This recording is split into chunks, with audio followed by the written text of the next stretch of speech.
Making music takes guts, and not just for Olivia Rodrigo. Think about it. Early bagpipes and fiddles were often made with the bladders of pigs and sheep.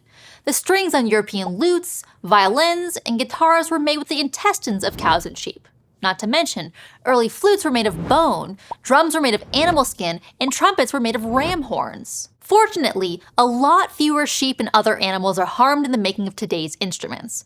But even if we're not literally using guts, music is still about what's inside, our innermost thoughts, feelings, experiences, and ideas, and putting them on display for the world to hear. Which means that if you're interested in exploring the inner workings of our world and understanding the fibers and connective tissues that make people, societies, and cultures work, a music class is a pretty good place to start. Hi, I'm Erica Brzozowski, this is Study Hall, and here are 5 reasons why you should study music.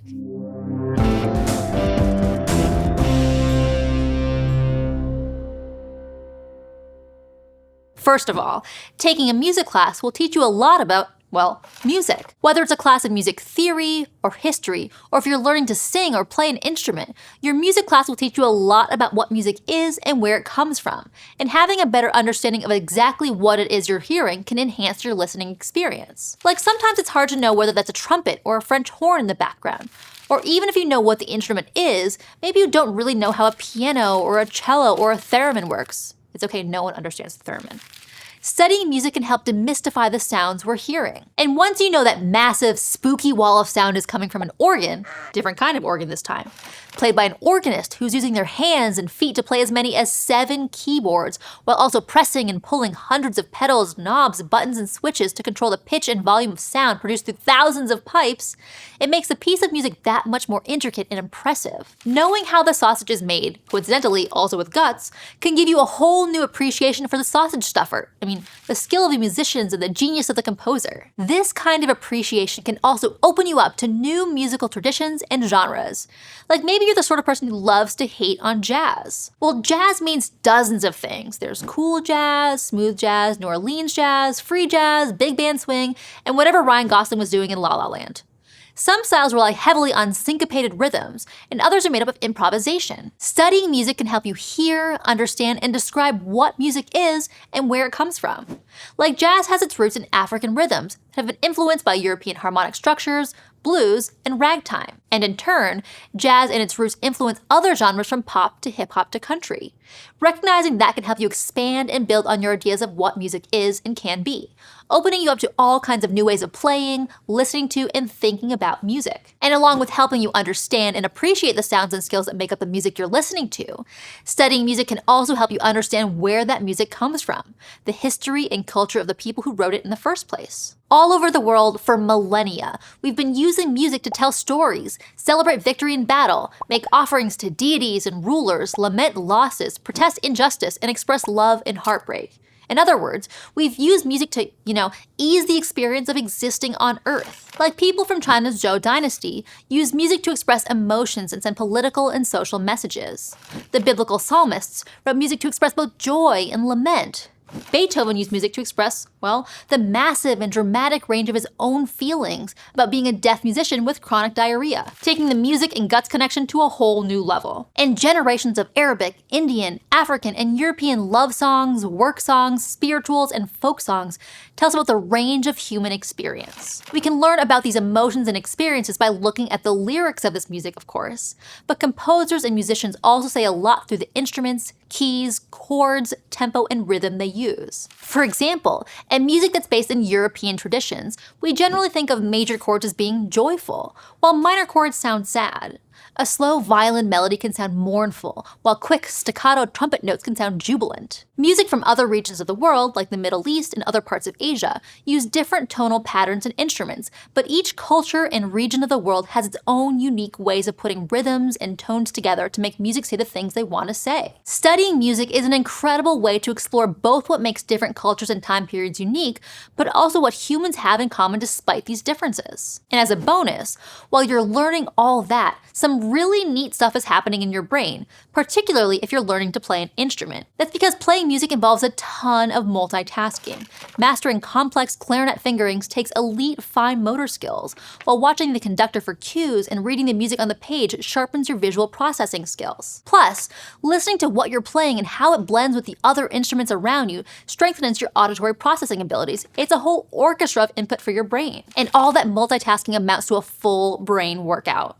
Playing music combines artistic expression with precision, language, and rhythm. Not to mention those fine motor skills. So that means playing music actually strengthens and expands the brain's corpus callosum, making the brain both more musical and more efficient at all kinds of non-musical tasks. Like all that auditory processing can be really helpful for language. People who study music are usually better at understanding and producing sound, which means they use more complex grammar, have a larger vocabulary, better reading comprehension, and an easier time learning spoken languages. And music isn't just about playing the right notes at the right times. It's also, as we've said, about spilling your guts, expressing emotions, and sharing ideas. The work of interpreting and expressing the emotions of a piece of music means musicians are better at understanding and picking up on emotions. And the parts of the brain involved in that work are also the parts of the brain involved in things like concentrating on tasks and memorizing information, which means music can also improve executive function. All of these benefits aren't just for highly trained or professional musicians either.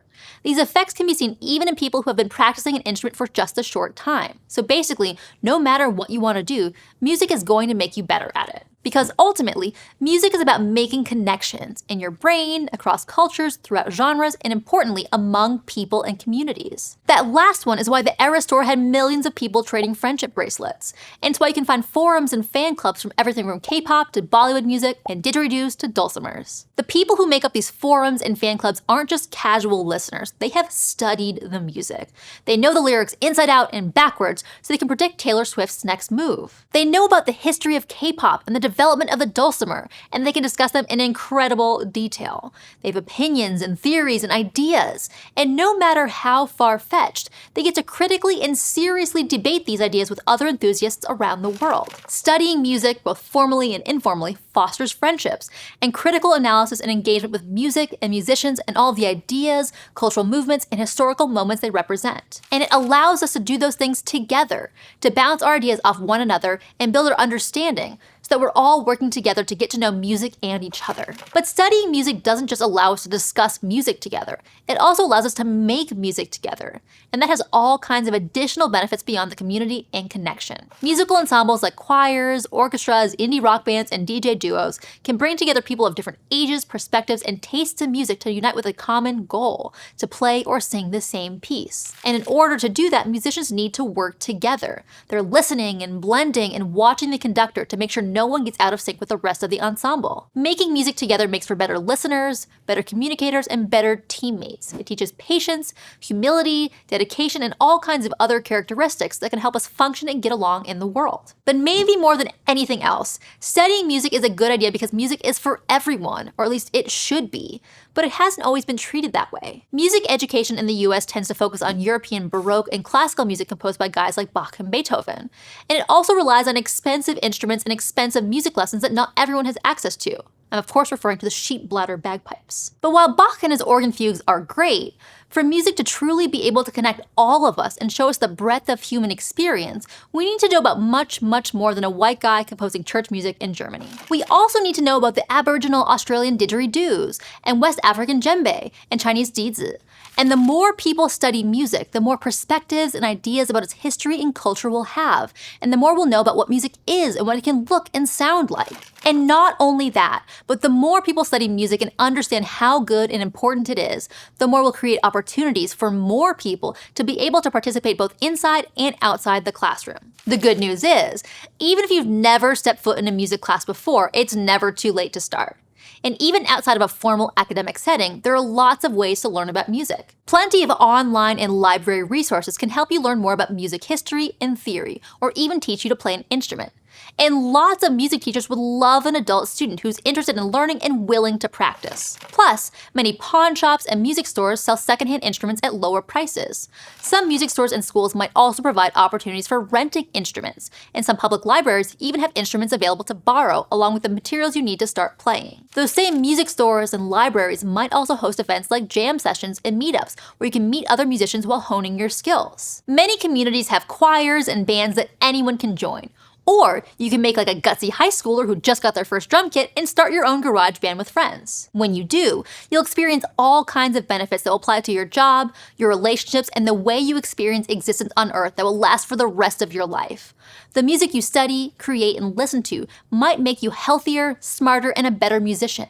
But more than that, it will be the connective tissue that binds you to generations of people who have come before and all the generations that are to come, and being able to feel, express, and understand just what it means to be human. This episode was written and suggested by Anna Kasich, a study hall script editor who plays piano, pipe organ, flute, and ukulele, and sings alto and choir. She thinks everyone should have opportunities to experience joy, creativity, and connection through music. If you're currently in or thinking about going to college, check out our channel where you'll find more tips about navigating college applications and choosing a major.